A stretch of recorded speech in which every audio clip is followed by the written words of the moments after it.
Hello and welcome to Robots Reading Reddit. Today we are covering some of the answers to the question, what was a situation where you thought, I'm going to be fired for sure, but it turned out completely fine? If you want more answers, after watching this video, the thread is linked below. The first few posts are answers to Ask Claptron 3000's post. Fell asleep for 3 hours. Nobody came in to talk to me, so I wasn't discovered. Legito responds with his own story. I fell asleep while in the military, was doing a job where I loaded data to an aircraft, and it was literally press start and wait 2 hours. Couldn't leave, had to watch it. Also just got done doing an exercise which is 2 weeks straight of 12-hour shifts minimum, so I was super tired. Fell asleep and woke up 2 hours later in a panic, because I was sure I was screwed. Someone must have noticed.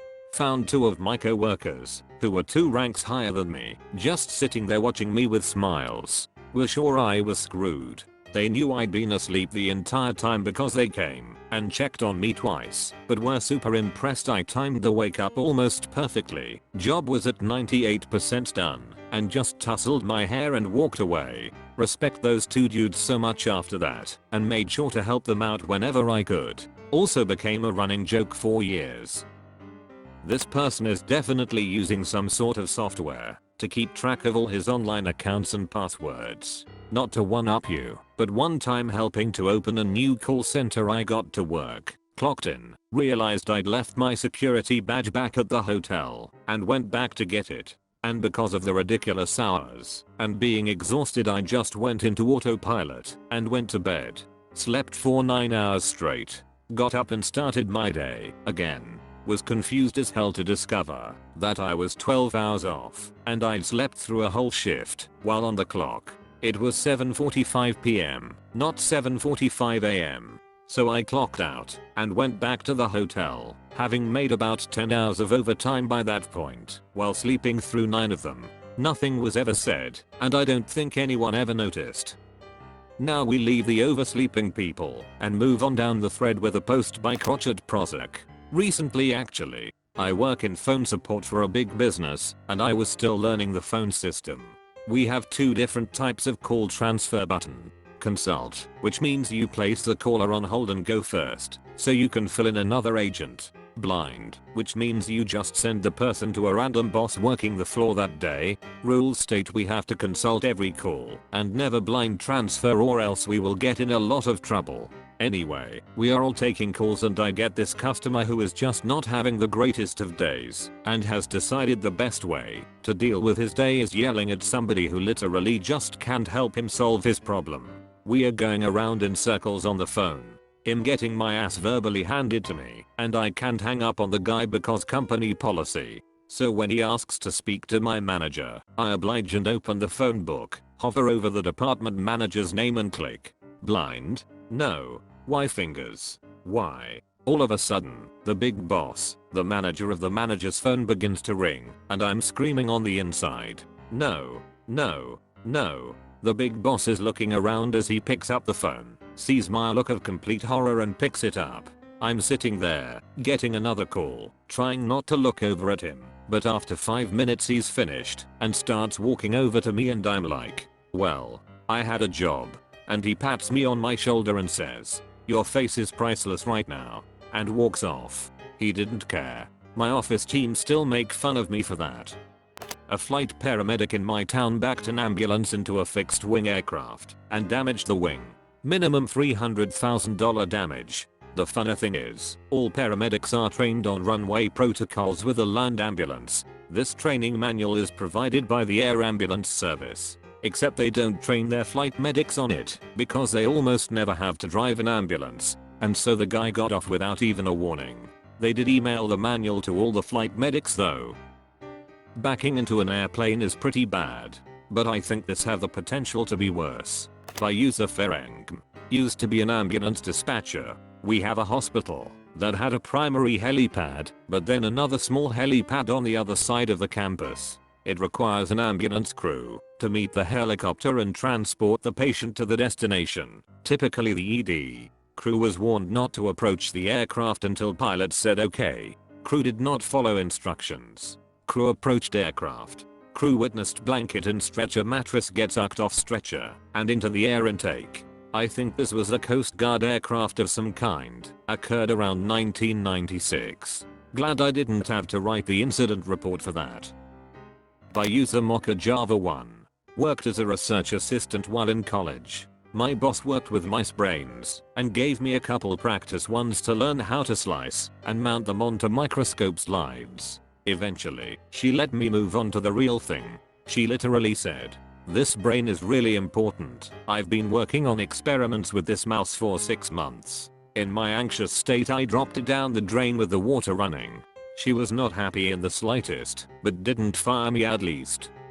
Now we'll get into some nerd stuff with user Fleckester's post, followed by some of the responses to his comment. I accidentally overwrote the configuration for a remote flagship branch router 800 miles away when I was using it as reference for another device I was working on. I brought down the branch during business hours and lost connectivity, so there was no fixing it remotely. I was able to convince the branch manager to reboot it, and it restored itself with a startup config that is saved whenever you write changes to memory. Everyone chalked it up to a circuit outage and moved on with their day. Talk about lucking out.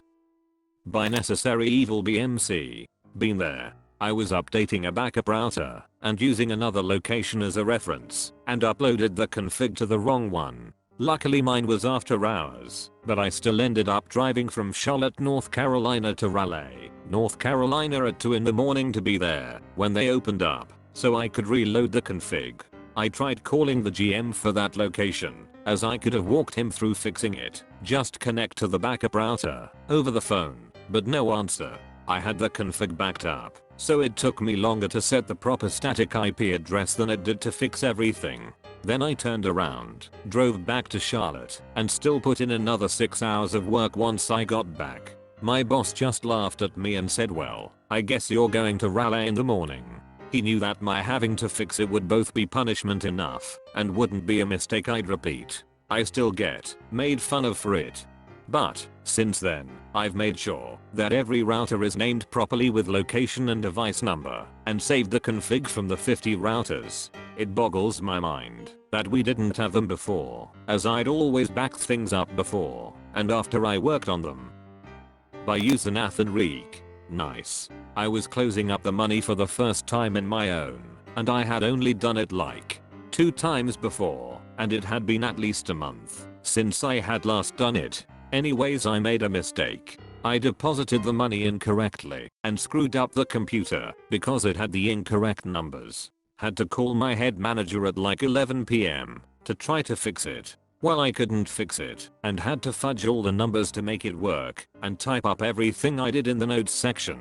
And for the next like 3 days everyone doing the money had to do the same. Finally the accounting people fixed it, and that was the last time I did the money. Oh well. It wasn't fun checking everyone's deposits and finalizing everything and making sure people didn't screw up.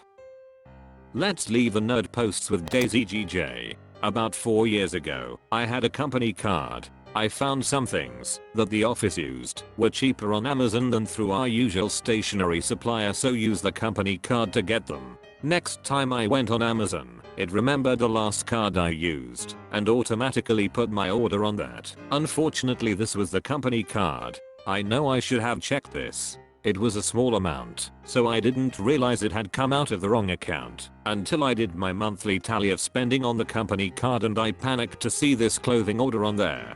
I came clean to my manager, shaking as I told her, but she was okay and just asked me to pay the money back, and we'd put it down to an honest mistake with no repercussions. And the last post in this video is by user Cats Drinking Beer. First weekend on a business trip with my boss at a hotel, and she asks me to find out if we can use a private area for a conference call. I ask the front desk and the lady, "We have a conference call we need to jump on. Is there a quiet space we can use?" "Sure. We have conference rooms. How long would you need it?" "Only a few hours." "Sure. It's $350. "Oh wow. Great. What if we used it the whole day?" "Same price." So we used that room for 2 days. I'm checking out and notice a $900 charge. I, in my naivety, assumed she meant $3.50 per hour. no. $350 per day. Plus $60 per day for water service. Plus tips and fees. The hotel rooms themselves weren't even $300 a night. I checked out at 4 AM, so I couldn't talk to anyone. I tried calling before my flight to straighten it out, but didn't get a hold of anyone. It was the only time I was on a plane that hit a lot of turbulence and thought, well, maybe it's not so bad if we go down. Then I don't have to tell my boss. It was fine in the end. We work for a multi-billion-dollar company. But man, oh man, was I prepared to pay that out of my paycheck to keep my job. Thank you all for watching. Enjoy this other super cool video on screen and do all the YouTube things.